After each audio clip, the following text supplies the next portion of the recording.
দেখবেন কোরবানির আগে পশুটার চোখ দিয়া পানিগুলো গড়ায় গড়ায় পড়তে থাকে।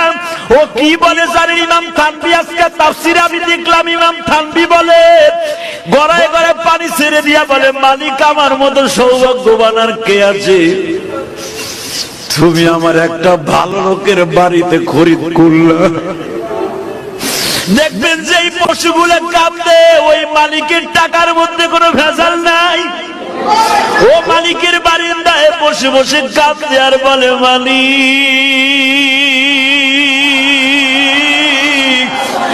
আমার ভাষা তুলি আর কেউ বুঝে না, তুমি বুঝাও।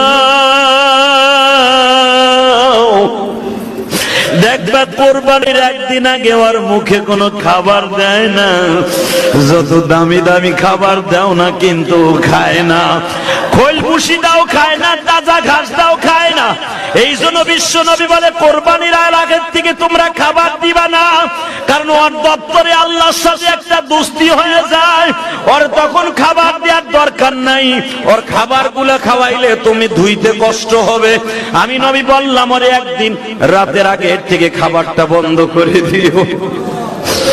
ও বলে মালিকের কাছে বলে, মালিক আর দুনিয়ার খাবার আমার জন্য নাই, আমি তোমার জান্নাতে দিয়ে খাইতে চাই, কিন্তু আমার কাছে